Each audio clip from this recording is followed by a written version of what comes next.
Two wheeler ഉപയോഗിക്കുന്ന സ്ത്രീകൾക്കുള്ള ഏതാനും കുറച്ച് ടിപ്പുകളാണ് നമ്മളുടെ ഇന്നത്തെ വീഡിയോയിൽ ഉൾക്കൊള്ളിച്ചിരിക്കുന്നത്. എല്ലാ മേഖലയിലും പോലെ ബൈക്ക് റൈഡിങ്ങിലും ഇന്ന് സ്ത്രീകൾ തുല്യ പങ്കാളിത്തമാണ് ഏറ്റെടുത്തിരിക്കുന്നത്.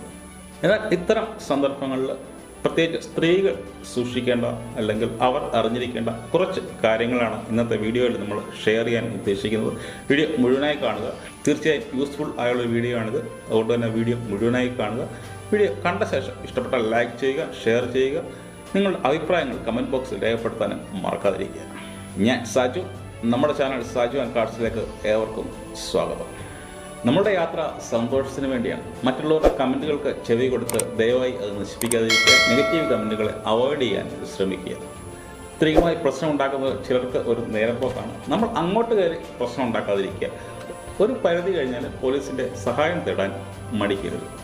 ഒറ്റയ്ക്ക് യാത്ര ചെയ്യുമ്പോൾ ഏറ്റവും പ്രധാനപ്പെട്ടത് നമ്മളുടെ സുരക്ഷിതത്വം തന്നെയാണ്. ഒറ്റയ്ക്ക് യാത്ര ചെയ്യുമ്പോൾ നമ്മൾ ആദ്യം ശ്രദ്ധിക്കേണ്ടത് നമ്മളുടെ സുരക്ഷിതത്വമാണ്.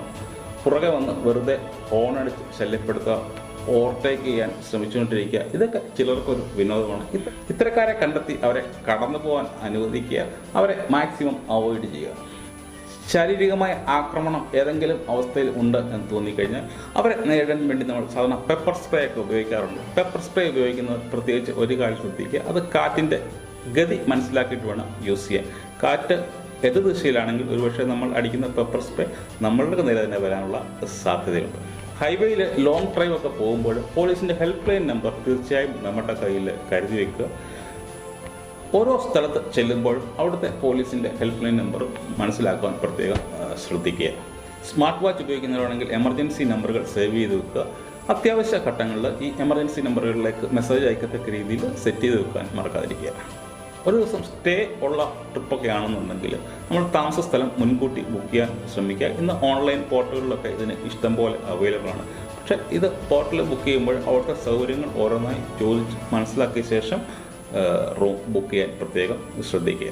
അതുകൊണ്ട് നമുക്ക് എത്തിച്ചേരാൻ പറ്റുന്ന ഒരു സ്ഥലവും വിദൂരങ്ങളിൽ ഒരു ഉൾനാടൻ പ്രദേശങ്ങളിലുള്ള സ്ഥലങ്ങൾ ഒഴിവാക്കിയുള്ള ഹോട്ടലുകളും തിരഞ്ഞെടുക്കാൻ പ്രത്യേകം ശ്രദ്ധിക്കുക. യാത്രയ്ക്കായിട്ട് ബാഗ് പാക്ക് ചെയ്യുമ്പോൾ അത്യാവശ്യ സാധനങ്ങൾ കരുതാൻ മറക്കരുത്. Mobile charger, power bank, headset, camera, gloves, mask, sanitiser, first aid kit, soap, shampoo, sunscreen lotion, sunglass, raincoat, പിന്നെ ബൈക്കിൻ്റെ സ്പെയർ ട്രീ, ഇതൊക്കെ ബാഗിൽ വെക്കാൻ പ്രത്യേകം ശ്രദ്ധിക്കുന്നതോടൊപ്പം അനാവശ്യമായ ലഗേജുകൾ ഒഴിവാക്കാൻ ശ്രദ്ധിക്കുക. നമ്മൾ ബുക്ക് ചെയ്ത ഹോട്ടലിലോ അല്ലെങ്കിൽ ഏതെങ്കിലും പബ്ലിക് പ്ലേസിലൊക്കെ ഉള്ള വൈഫൈ യൂസ് ചെയ്യുകയാണെങ്കിൽ നമ്മുടെ പേഴ്സണൽ വിവരങ്ങളൊന്നും ചോരുന്നില്ല എന്ന് ഉറപ്പുവരുത്തുക. പ്രത്യേകിച്ച് നമ്മളുടെ ബാങ്കിൻ്റെ ഡീറ്റെയിൽസൊക്കെ ഉണ്ടെങ്കിൽ ഇതൊന്നും ചോരുന്നില്ല എന്ന് ഉറപ്പുവരുത്തിയ ശേഷം മാത്രം ഇത്തരം സ്ഥലങ്ങളിൽ വൈഫൈ ഉപയോഗിക്കാൻ ശ്രദ്ധിക്കുക. ഭക്ഷണത്തിൻ്റെ കാര്യത്തിൽ വരികയാണെങ്കിൽ ധാരാളം വെള്ളം കുടിക്കുക.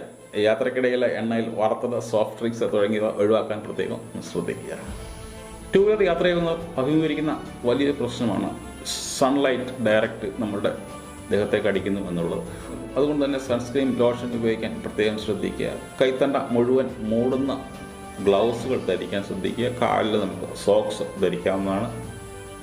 ചർമ്മത്തിൻ്റെ സ്വഭാവം അനുസരിച്ച് സൺസ്ക്രീൻ ലോഷൻ തിരഞ്ഞെടുക്കാൻ പ്രത്യേകം ശ്രദ്ധിക്കുക. ഹെൽമറ്റ് തിരഞ്ഞെടുക്കുമ്പോൾ നമ്മളുടെ തലയ്ക്ക് പറ്റിയ സൈസിലുള്ള ഹെൽമറ്റ് തിരഞ്ഞെടുക്കാൻ പ്രത്യേകം ശ്രദ്ധിക്കുക. ഫുള്ളി കവേർഡായ ഹെൽമറ്റ് തിരഞ്ഞെടുക്കാൻ ശ്രദ്ധിക്കുക. എത്ര ചൂടായാലും ശരി, നമ്മൾ റൈഡ് ചെയ്യുമ്പോൾ ഹെൽമറ്റിൻ്റെ വൈസർ ലിഫ്റ്റ് ചെയ്ത് വെച്ച് റൈഡ് ചെയ്യാൻ ഒരിക്കലും ശ്രമിക്കരുത്. റൈഡ് ചെയ്യുമ്പോൾ ശക്തമായ കാറ്റ് മുഖത്ത് അടിക്കുന്നത് കൊണ്ട് തന്നെ നമ്മുടെ ചർമ്മം വരണ്ടു പോകാനുള്ള സാധ്യതയുണ്ട്. അതുകൊണ്ട് തന്നെ മോയ്സ്ചറൈസിങ് ക്രീമൊക്കെ നിങ്ങൾക്ക് യൂസ് ചെയ്യാവുന്നതാണ്. ഹെൽമെറ്റ് ഒരിക്കലും മറ്റുള്ളവരുമായിട്ട് ഷെയർ ചെയ്യാൻ ശ്രമിക്കരുത്. തലയിലുള്ള അണുബാധ അല്ലെങ്കിൽ ഫംഗസ്, താരൻ തുടങ്ങിയവ പകരാനിത് കാരണമാകും. ഹെൽമെറ്റ് തുടർച്ചയായി ഉപയോഗിക്കുന്നവരാണെങ്കിൽ തലയിലൊരു സ്കാർഫ് കെട്ടിയിട്ട് ഹെൽമെറ്റ് വെക്കാൻ ശ്രമിക്കുക.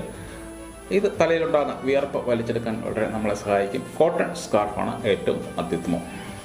ദീർഘദൂര യാത്ര ചെയ്യുകയാണെങ്കിൽ ഇടയ്ക്ക് ഒന്ന് നിർത്തിയിട്ട് പുറത്തിറങ്ങി നമ്മുടെ ഹെൽമെറ്റ് എടുത്തിട്ട് അല്പം കാറ്റ് കൊള്ളുക. അതുപോലെ തന്നെ തലയിലെ വിയർപ്പ് തുടച്ച് മാറ്റാൻ പ്രത്യേകം ശ്രദ്ധിക്കുക. അതുപോലെ ധാരാളം വെള്ളം കുടിക്കാൻ മറക്കാതിരിക്കുക. ചർമ്മ സംരക്ഷണത്തിന് ഇത് വളരെ നല്ലതാണ്. ഹെൽമെറ്റ് മുൻഭാഗം നെറ്റിയിലൊരു പാട ഉണ്ടാകുന്നത് കണ്ടുവരുന്നുണ്ട്. അതുകൊണ്ട് തന്നെ ഉൾവശം നല്ല മൃദുവായ ഹെൽമെറ്റ് വാങ്ങിച്ച് യൂസ് ചെയ്യാൻ പ്രത്യേകം ശ്രദ്ധിക്കുക. സോ ചാനൽ സബ്സ്ക്രൈബ് ചെയ്ത് ബെല്ലൈക്കൺ പ്രസ് ചെയ്യാൻ ആരും മറക്കാതിരിക്കുക. വീഡിയോ അപ്ലോഡ് ചെയ്ത് അപ്പോൾ തന്നെ നിങ്ങൾക്ക് നോട്ടിഫിക്കേഷൻ ലഭിക്കുന്നതാണ്. വീഡിയോ നിങ്ങൾക്ക് ഉപകാരപ്രദമായി എന്ന് കരുതുന്നു. വീഡിയോ നിങ്ങൾക്ക് ഇഷ്ടമായെങ്കിൽ ലൈക്ക് ചെയ്യുക, ഷെയർ ചെയ്യുക. അതുപോലെ ഈ വീഡിയോയെ പറ്റിയുള്ള അഭിപ്രായങ്ങൾ നിങ്ങൾ കമൻറ്റ് ബോക്സിൽ രേഖപ്പെടുത്തുക. ഓരോ കമൻറ്റിനും നിങ്ങൾ അപ്പോൾ തന്നെ റിപ്ലൈ ഞാൻ തരുന്നതായിരിക്കും. വീണ്ടും അടുത്ത വീഡിയോയിൽ കാണുമ്പോഴേക്കും thank you for watching. By.